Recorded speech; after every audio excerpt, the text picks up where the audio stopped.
pour monter le plus haut le drapeau de cette équipe nationale, de ce pays, et faire en sorte qu'elle soit la plus respectée, la plus performante possible. Mais chéri, fait l'Afrique, fait le halal. Ça, c'est ma mission. On y est arrivé, je pense. On y est arrivé.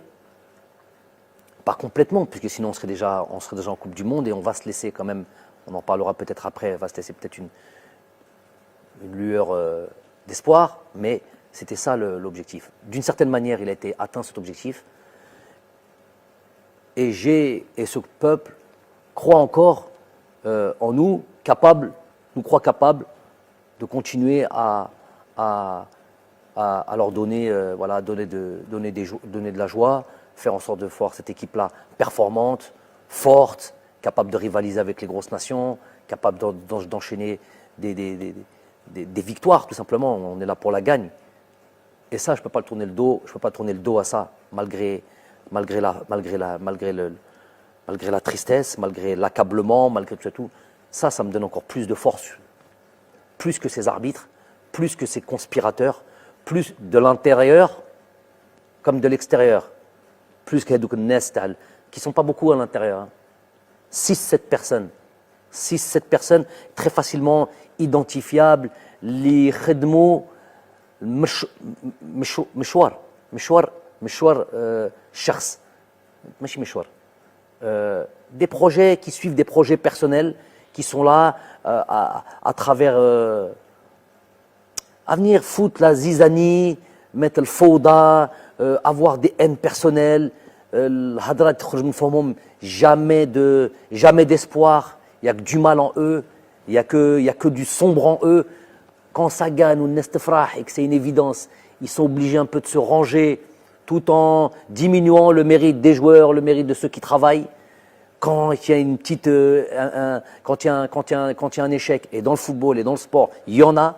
Quand il y a, et ben le grossissent et on devient des incapables et on devient des gens à qui il faudrait faire du tort. Ça, ou ma'arofin, ayawna, et ils sont finalement très peu, et c'est du misérabilisme. J'appelle ça du misérabilisme. Ils ne veulent même pas l'importance de les citer. Mais pour revenir au plus important, c'est ce que le peuple croit et pense, et comment il se sent à travers nous. S'il y avait eu le moindre doute par rapport à nous, et j'aurais senti, on voudrait voir quelqu'un d'autre, il y a même pas, on reste pas, on serait même pas en train de parler là.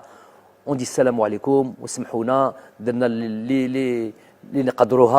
a fait le maximum. En tous les cas, Rabbi Shahid, chaque jour que l'on a porté et qu'on a été à la tête de cette équipe nationale, on l'a fait chaque jour. On a fait en sorte de mettre ça au centre de nos priorités.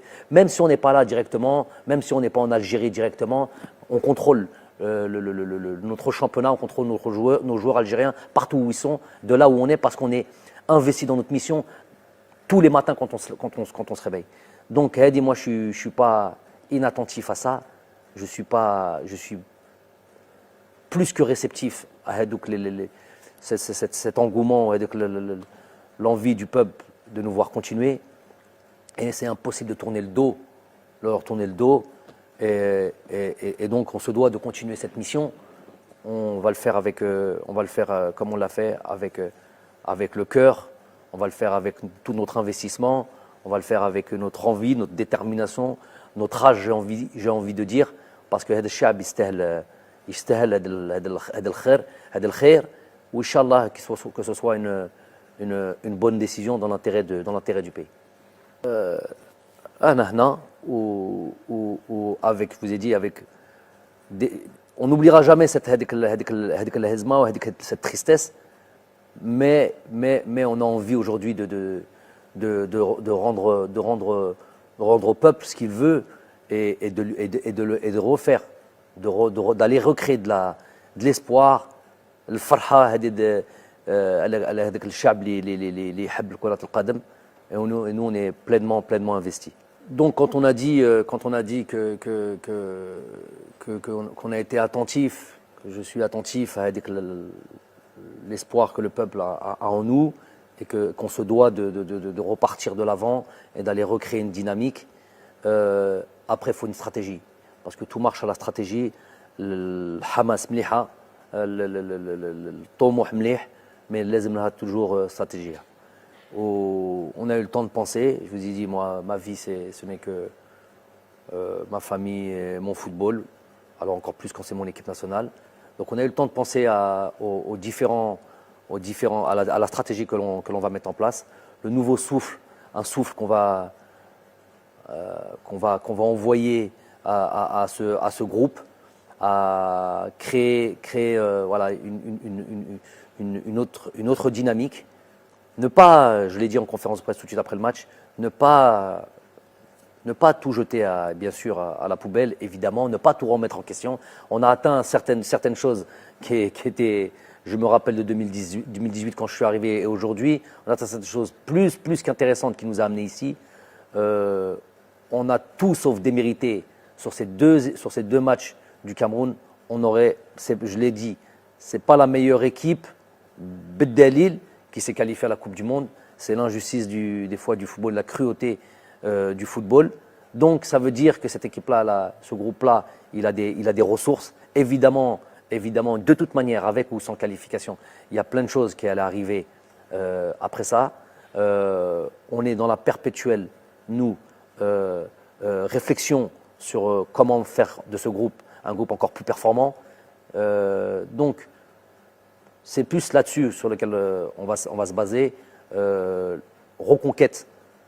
reconquête de notre niveau, avec les difficultés qui vont arriver et qui vont arriver très vite. Hein. Vous le savez maintenant, on le sait, tout le monde le sait. Il n'y a plus le moindre match facile en Afrique. Ça, c'est très très clair, que tout le monde soit d'accord là-dessus. Donc, recréer une dynamique, renvoyer, voilà, et que tout le monde, qu'il y ait une synergie. Et ça par contre, dans cette stratégie, il est inclus aussi, via la communication, via l'échange avec nos dirigeants, il est inclus aussi que tout le monde prenne ses responsabilités aussi. Quand je vous ai dit que j'ai crié au loup et au danger de l'arbitrage depuis 3 ans par des faits réels, ce qui n'est pas dans mes habitudes à la base, ni en tant que joueur, ni en tant qu'entraîneur, mais c'était tellement kéritha en Afrique que c'est un élément essentiel. Il y a 2 éléments essentiels, excusez-moi de dévier un peu, 2 éléments essentiels, je l'ai dit à tout le monde, à tous ceux qui veulent l'entendre, à régler impérativement, et ça devrait être les 2 projets les plus importants en Afrique, c'était l'arbitrage et les infrastructures. Donc c'est là où tous les dirigeants auraient dû mettre se concentrer là-dessus. Quand on voit le niveau de l'arbitrage, les terrains ça va un petit peu mieux, il y a des stades ici et là qui se construisent, mais quand on voit le niveau de l'arbitrage, on est encore très loin du haut niveau. On est encore, pour moi, à l'âge, j'ai pas peur des mots, hein, à l'âge, c'est notre continent, tout notre continent inclus. On est à l'âge préhistorique au niveau arbitrage, au niveau conditions de jeu, même ça s'améliore, conditions d'infrastructure. Mais sur l'arbitrage, on a l'âge préhistorique. Voulu, pas voulu, est-ce que certains y trouvent leur intérêt dans cette CAF, dans cette peut-être FIFA, je ne sais pas qui, pour que l'arbitrage n'évolue pas? J'en sais rien. En tout cas, c'est un constat, c'est un fait. Celui qui veut venir en parler avec moi, il vient. Celui qui a fait le Meiden, il dit fait le Meiden Mahia, on a hadro et on en parle. On parle concrètement de ce qui se passe. Et on analyse concrètement ce qui se passe, plutôt que de venir parler, sortir des belles phrases. Sur le terrain, gros souci au niveau de l'arbitrage. Je vais prendre le temps de dire une chose. J'ai travaillé dans le continent asiatique. J'ai travaillé dans le continent européen, évidemment, en tant que joueur. Et j'ai vu comment on a basculé au niveau de l'arbitrage en Europe, comment on est quasiment au niveau zéro, quasiment au niveau 0 erreur, en plus avec la VAR. Donc là, il n'y a quasiment plus aucune possibilité d'erreur. C'est une vraie assistance. C'est une vraie assistance aux arbitres. Il n'y a plus de possibilité d'erreur. En Asie, donc il n'y a même plus la possibilité qu'un arbitre fasse quoi que ce soit. En Asie, j'ai été à la tête j'ai fait les Champions League asiatiques avec mon club. J'ai fait les équipes nationales avec l'équipe nationale du Qatar. Donc j'ai fait les compétitions internationales asiatiques. J'ai fait des colloques, des réunions préliminaires aux compétitions que l'on a pu jouer, que ce soit des Coupes du Golfe, que ce soit des Coupes des Championnats d'Asie, des Champions League asiatiques. J'ai fait ces réunions préliminaires. J'en ai fait notamment une avant un championnat d'Asie, je crois, où je le répète et je répète souvent, on sort de la réunion, elle dure 1 heure et demie, on sort de la réunion, tu as l'impression, toi qui es complètement intègre, qu'il va t'arriver quelque chose, tellement ils sont pointus, assidus et exigeants et impardonnables. C'est tolérance zéro en termes d'arbitrage. Faut savoir qu'en Asie, si tu entends, vois, c'est les mots qui avaient été utilisés par les dirigeants de l'AFC, la Confédération asiatique. Tu entends, tu vois, n'en parle pas de si tu es mêlé, c'est la prison. La prison, ça c'est sûr, des peines de prison, des peines pénales, prison et radis à vie du football. Imaginez-vous à quel point on est loin en Afrique quand ça, nous sommes l'arbitrage en Afrique, quand on arrive dans ces compétitions-là ou dans des matchs aussi importants, c'est un marché, tout simplement un marché.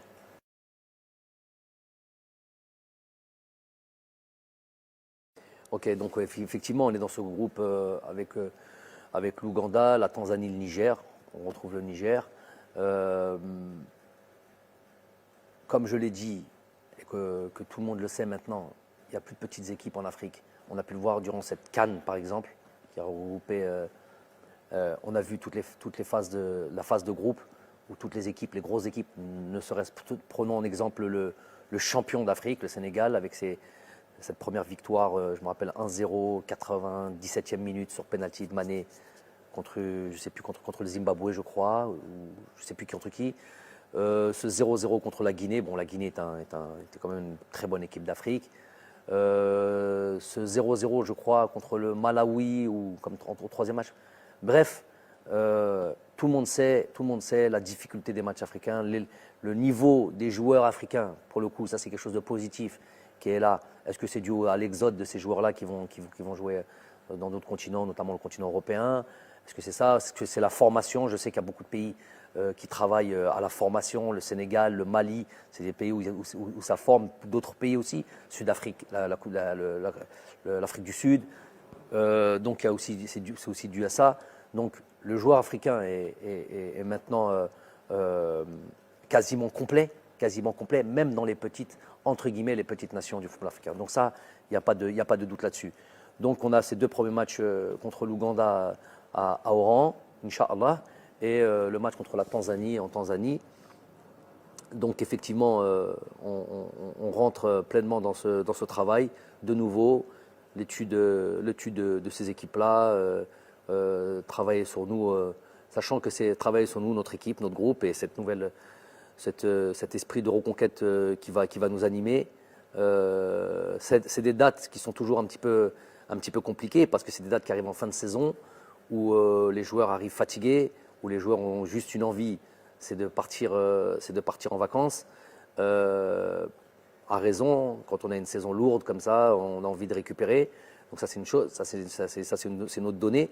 Et avec des championnats qui s'arrêtent plus ou moins tôt, donc il va y avoir des divergences dans la forme des uns et des autres qu'il va falloir prendre en considération. Quoi d'autre?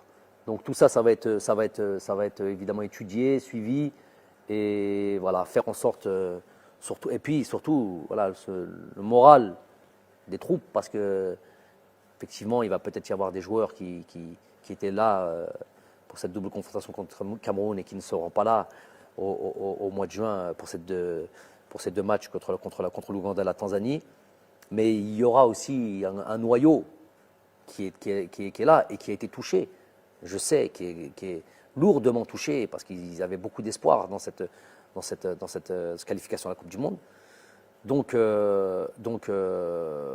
va falloir aussi remobiliser les troupes, se réinventer, renvoyer de la force au projet que l'on veut mettre en place, et que tout le monde adhère à ça. Voilà, que tout le monde adhère à ça. On va s'atteler à ça. Donc c'est là aussi va être la difficulté, en plus de l'adversaire, en plus des deux matchs qu'on va pouvoir jouer dans ce groupe-là, dans ce début de campagne de qualification, il va y avoir aussi ces éléments à prendre en considération. On va être déjà